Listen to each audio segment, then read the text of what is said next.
जय हिंद दोस्तों, आप देख रहे हैं अध्ययन केंद्र और इस वीडियो के माध्यम से अभी हम पढ़ रहे हैं लुसेंट सामान्य ज्ञान या लुसेंट का सब्जेक्टिव बुक है ये। हमारा चल रहा है इसमें भारत का भूगोल और आज हम पढ़ेंगे 7वां एक्सरसाइज भारत की मिट्टियाँ। काफ़ी इंपॉर्टेंट टॉपिक है, ध्यान से देखिएगा। इससे कई सारे प्रश्न आपके एग्जाम में पूछे जाते हैं। साथ ही अगर मेरे से आपको बात करना हो, कोई मैसेज करना हो तो उसके लिए आपको इंस्टाग्राम पे फॉलो करना होगा।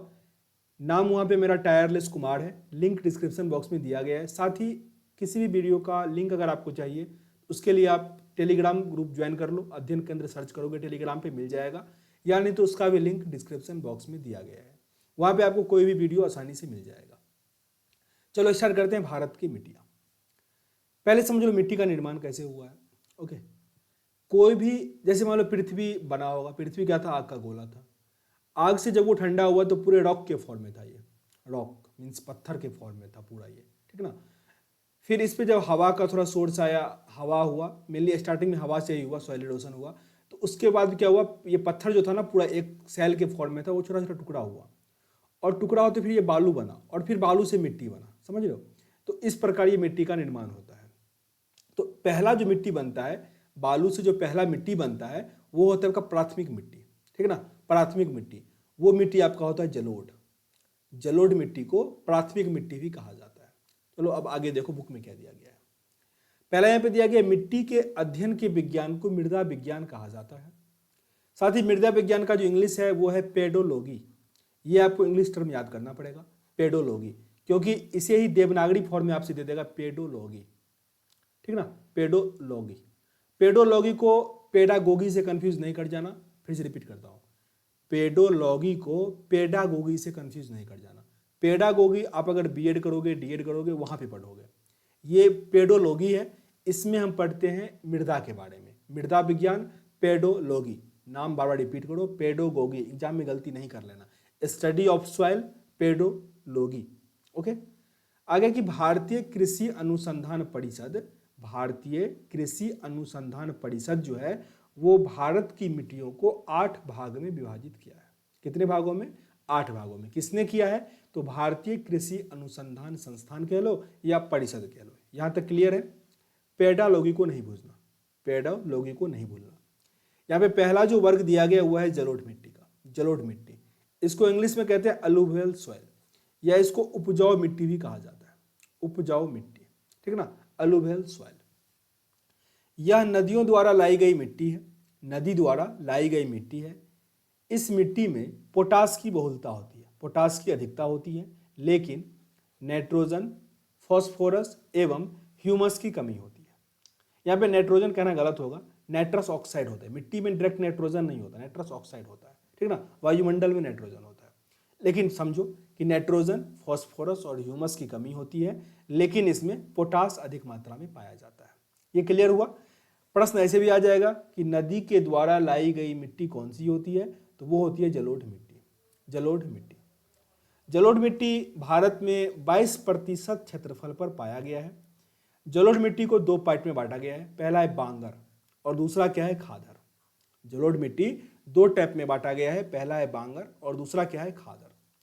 जो पुराना जलोढ़ मिट्टी है, जो पुराना जलोढ़ मिट्टी है उसको हम कहते हैं बांगर, और जो नया जलोढ़ मिट्टी है जिसका निर्माण अभी हाल ही में हुआ है वो होता है खादर, क्योंकि उसमें खाद की मात्रा अधिक होती है, इसीलिए उसको क्या कहते हैं? हम खादर कहते हैं।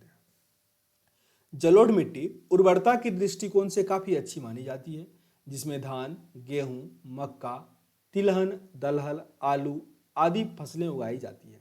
ये सब फसल यहाँ उगाया जाता है। ओके, तो जलोढ़ मिट्टी आपका कंप्लीट हो गया।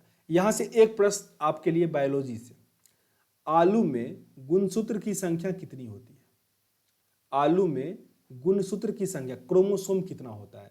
मानव में 46 होता है। ओके, मानव से अधिक क्रोमोसोम, सॉरी अधिक नहीं होता, मानव के आसपास ही क्रोमोसोम होते, 10 अधिक और 10 कम, इसी के बीच में होता है, ठीक ना। कितना होता है आलू में क्रोमोसोम, ये कमेंट बॉक्स में बता देना, क्योंकि बायोलॉजी के वीडियो में मैंने कल ही बताया है। चलो दूसरा दिया गया आपका काली मिट्टी, ब्लैक सॉइल। इसका निर्माण बेसाल्ट चट्टानों के टूटने फूटने से होता है। काली मिट्टी का निर्माण बेसाल्ट चट्टान के टूटने फूटने से होता है। इसमें आयरन, चूना, एल्यूमिनियम, मैग्नीशियम की बहुलता होती है। इस मिट्टी का रंग काला क्यों होता है? क्योंकि इसमें टिटेनी फेरस मैग्नेटाइट और जीवांश, मीन्स जीवांश का मतलब हुआ जो जीवाश्म होता है, ह्यूमस, ह्यूमिडिटी, वो उपस्थित होता है। इसी के कारण इसका रंग क्या होता है, काला होता है। इस मिट्टी को रेंगून मिट्टी के नाम से जाना जाता है। ये काफी इंपॉर्टेंट है आपके लिए कि काली मिट्टी का दूसरा नाम क्या है, रंगून मिट्टी। यह रंगून मिट्टी किस मिट्टी का उपनाम है, तो काली मिट्टी का, ठीक ना। रेंगून मिट्टी, काली मिट्टी, रंगून मिट्टी, काली मिट्टी, ठीक ना। और ऊपर क्या पढ़े थे हम, जो खादर और बांगर, वो किसका टाइप था, तो दोमट मिट्टी का, एलुवियल सॉइल का। कपास की खेती के लिए जो काली मिट्टी है वो सर्वाधिक उपयुक्त होती है, अतः इसे काली कपास की मिट्टी भी कहा जाता है, ठीक ना। काली कपास की मिट्टी किसे कहा जाता है, काली मिट्टी को, क्योंकि यह कपास अच्छे से उपजता है। अन्य फसलों में गेहूं, ज्वार, बाजरा आदि भी काली मिट्टी में उगाया जाता है, पर कपास के लिए ये पूरी तरह से उन्नत किस्म माना जाता है। भारत में काली मिट्टी आपको देखने को मिलेगा गुजरात, महाराष्ट्र, मध्य प्रदेश के पश्चिमी क्षेत्र, ओडिशा के दक्षिणी क्षेत्र, कर्नाटक के उत्तरी जिला, आंध्र प्रदेश के दक्षिणी एवं समुद्र तटीय क्षेत्र, तमिलनाडु के सेलम, रामनाथपुरम, कोयम्बटूर, तिरुवनंतपुरम जिले में एवं राजस्थान की बूंदी एवं टोंक जिले में पाया जाता है। हो सकता है याद करना थोड़ा आपके लिए मुश्किल हो। अगर ये इंडिया का नीचे वाला मैप देखोगे ना आप, इस फॉर्म में इंडिया का नीचे वाला मैप है, ठीक ना, तो वेस्टर्न घाट की तरफ ये अधिक है, ठीक ना, और थोड़ा बहुत ईस्टर्न घाट की तरफ भी है।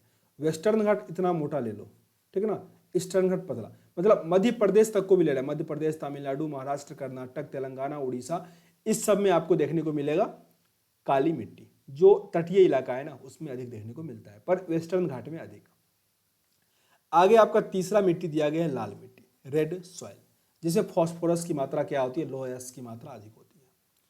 लाल मिट्टी का निर्माण जलवायविक परिवर्तन के परिणाम स्वरूप रवेदार एवं कयांत्रित, मीन्स मेटामॉर्फिक सेल जो होता है उसके विघटन एवं वियोजन के थ्रू होता है। इस मिट्टी में सिलिका एवं आयरन की बहुलता होती है। लाल मिट्टी में सिलिका और आयरन, लोहे की अधिकता होती है।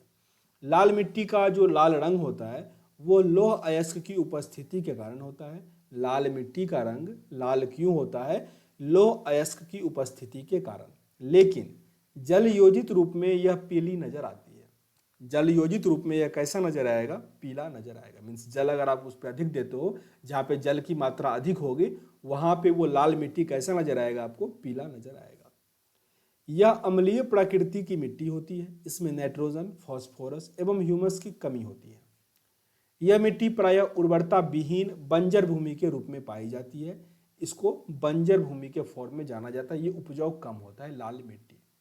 इस मिट्टी में कपास, गेहूं, दाल, मोटे अनाज की कृषि की जाती है, पर काफी अच्छा नहीं होता है इसमें, ठीक ना।